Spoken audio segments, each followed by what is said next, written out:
In the serene town of Willow Ridge, where everyone knew each other's names and lives were seemingly perfect, three individuals found themselves caught in a web of deceit and heartbreak. The story revolves around Lucas Carter, a former Special Forces operative with a stern exterior but a heart full of love. His wife, Sarah Carter, a compassionate woman who was cherished by the community but often felt isolated. And Father Gabriel, a priest whose charm and deep spirituality masked the turmoil within him. Lucas and Sarah had been married for over a decade. To the outside world, they were the epitome of a perfect couple. Lucas, with his military background, was admired for his dedication and integrity, while Sarah was known for her warmth and her tireless work within the community. They were the cornerstone of social life in Willow Ridge, their relationship appearing solid and unshakable. But behind closed doors, the cracks were beginning to show. Lucas had recently started a new job as a high-level security advisor for a prestigious corporation. The role demanded long hours and frequent travel, leaving Sarah to manage their home and two young children on her own. Though Lucas loved his family deeply, his work took precedence, and he often found himself away from home for days, sometimes weeks at a time. Sarah, who had once felt fulfilled in her role as a mother and community volunteer, began to feel the weight of her loneliness more acutely with each passing day. To fill the void, Sarah became more involved in the local church, where Father Gabriel had recently taken over as the new priest. He was a magnetic figure, his sermons drawing more people each Sunday with their emotional depth and insight. Father Gabriel seemed to have an innate ability to connect with his parishioners, understanding their struggles and offering solace that felt both genuine and deeply personal. It wasn't long before Sarah found herself drawn to his warmth and wisdom, attending church more frequently and volunteering for every activity she could. As the weeks turned into months, Sarah and Father Gabriel began to spend more time together. Their conversations, initially centered around faith and community matters, grew more personal. Sarah confided in him about her feelings of isolation, her fears about the distance growing between her and Lucas, and her longing for deeper connection. Father Gabriel listened attentively, his eyes full of understanding and compassion. He offered words of comfort, assuring her that she was not alone in her struggles. Unbeknownst to Sarah, Father Gabriel was also wrestling with his own inner demons. Behind his benevolent facade, he harbored ambitions and desires that he had long suppressed. The attention and admiration he received from his parishioners fed his ego, and he began to crave more than just their spiritual devotion. He saw in Sarah not just a lonely woman in need of guidance, but also a potential conquest, someone who could fulfill the desires he had long denied himself. Their relationship slowly began to change. What started as innocent conversations in the church garden or after Mass became more intimate. They began meeting in secluded areas of the church where their discussions took on a more personal and eventually flirtatious tone. The boundaries between priest and parishioner began to blur, and an unspoken tension simmered between them, growing with each encounter. Sarah, desperate for connection and starved of affection, found herself increasingly captivated by Father Gabriel. He represented everything she felt was missing in her life, someone who listened, who cared, and who made her feel seen and valued in a way that Lucas no longer did. She began to rationalize their growing closeness, telling herself that it was simply a deep spiritual connection, that Father Gabriel was merely providing the comfort she needed during this difficult time. But as the months passed, their relationship deepened. They began to meet outside the church under the guise of spiritual guidance. They took long walks through the countryside, their conversations filled with laughter and shared secrets. The physical attraction between them became impossible to ignore. A simple brush of hands would send sparks of electricity through Sarah, and she began to crave these moments of connection more and more. Father Gabriel, too, was losing control over his emotions. The thrill of the forbidden, the danger of being caught, and the powerful pull he felt towards Sarah all combined to create a potent mix of desire and fear. He knew he was crossing a line, violating his vows and betraying the trust of his parishioners. But the temptation was too strong to resist. The more they tried to stay within the bounds of propriety, the more those boundaries crumbled. One evening, as they walked along a secluded path outside the town, the tension between them finally broke. Under the cover of darkness, their conversations turned to confessions of their feelings. Sarah, tears in her eyes, admitted how lonely and abandoned she felt. Father Gabriel, unable to contain his own feelings any longer, confessed that he had grown to care for her deeply, more than was appropriate for a priest. Their emotions, long suppressed, surged to the surface. Before they knew it, they were in each other's arms, the passion that had been building for months finally finding release. Their kiss was charged with the weight of all their unspoken desires and fears, a moment of pure, unadulterated emotion that neither could pull back from. In that instant, they both knew that their relationship had crossed a line from which there was no return. After that night, nothing was the same between Sarah and Father Gabriel. The passion they had unleashed could not be contained, and they found themselves caught in a whirlwind of emotion, desire, and guilt. Their secret meetings became more frequent, more intense, as they sought to satisfy the longing that had taken hold of them. Every glance, every touch, was charged with the thrill of their forbidden love, but also with the growing dread of the consequences that loomed over them. Sarah's behavior began to change, becoming more erratic and distant. At home, she was often lost in thought, her mind consumed by thoughts of Father Gabriel. Lucas noticed the changes in her, but was too wrapped up in his work to confront her directly. He assumed the stress of managing the household alone was taking its toll on her, and promised himself that he would find a way to spend more time at home. But deep down, a seed of doubt had been planted, one that would soon grow into something far more destructive. The small town of Willow Ridge was not immune to gossip, and whispers about Sarah's increasing time at the church began to circulate. People noticed the way she seemed to light up in Father Gabriel's presence, the way they often seemed to be in deep private conversation. The town's close-knit community, where secrets were hard to keep, began to buzz with speculation about the nature of their relationship, but no one dared to voice their suspicions openly. After all, Father Gabriel was a respected figure, a man of God. The idea that he could be involved in something so scandalous was too shocking to consider. As the affair intensified, the couple became increasingly reckless. They met in riskier locations, no longer content with the secrecy of the church or the cover of night. Their emotions ran high, and with each stolen moment, the danger of being discovered grew.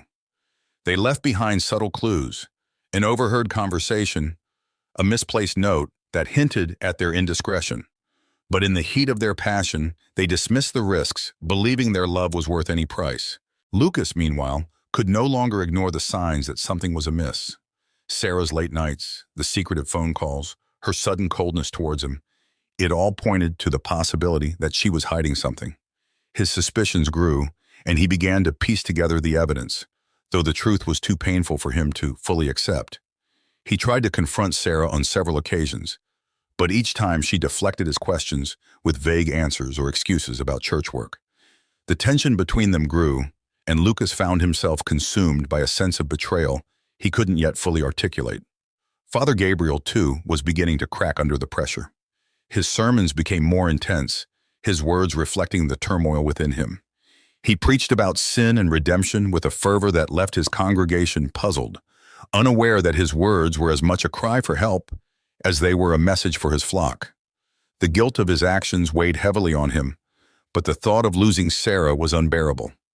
He was caught in a web of his own making, unable to extricate himself without destroying everything he had worked for.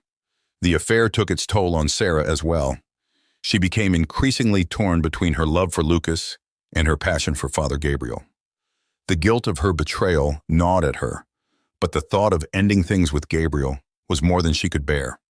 She told herself that she deserved to be happy, that Lucas's absence had forced her into the arms of another man. But no amount of justification could ease the turmoil in her heart.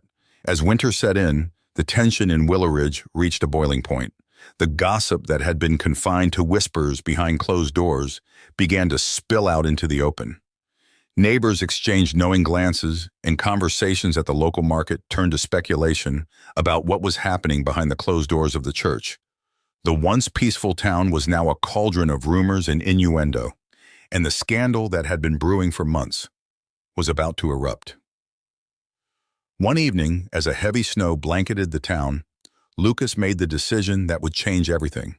Unable to bear the uncertainty any longer, he decided to follow Sarah. He needed to know the truth, no matter how painful it might be. That night, as Sarah prepared to leave for another church meeting, Lucas quietly slipped out of the house behind her, his heart pounding with a mix of fear and anger. He followed her through the snow-covered streets, keeping a safe distance as she made her way to the church. The building, normally a place of peace and solace, now loomed before him like a dark, foreboding presence. He watched as Sarah entered, her steps quickening as if eager to reach her destination. Lucas waited a moment before slipping inside, careful not to be seen. The church was dimly lit, the flickering candles casting long shadows across the stone walls. Lucas moved silently, his eyes scanning the sanctuary for any sign of his wife. It didn't take long for him to spot her. There, near the altar, in the arms of Father Gabriel. The sight hit Lucas like a physical blow, the breath leaving his body as he took in the scene before him. Sarah's face was alight with the joy he hadn't seen in her for months, her hands clasped around Gabriel's neck as they shared a kiss. Father Gabriel, too, looked transformed, his usual calm demeanor replaced by a passion that was unmistakable. The sight of them together, so intimate, so clearly in love, shattered something deep within Lucas. He could no longer hold back. With a roar of rage and betrayal, Lucas burst from his hiding place, his voice echoing through the church. "How could you? How could you do this to me, to our family?" he yelled, his fist clenched as he advanced toward them. Sarah gasped, pulling away from Gabriel as if burned. Her face drained of color, and she stumbled backward, her eyes wide with fear and guilt. "Lucas, please, it's not what you think," she began, but her voice faltered as she saw the fury in his eyes. Father Gabriel, his own heart pounding with fear, stepped forward, his hands raised in a placating gesture. "Lucas, please, calm down.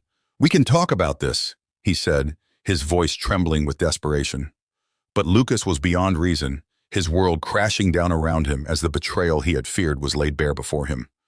"You betrayed me," Lucas hissed, his voice low and dangerous.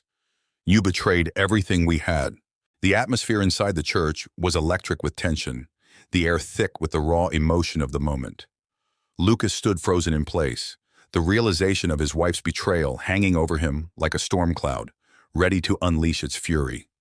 Sarah, trembling and pale, could barely find her voice as she tried to explain herself, but the damage had already been done.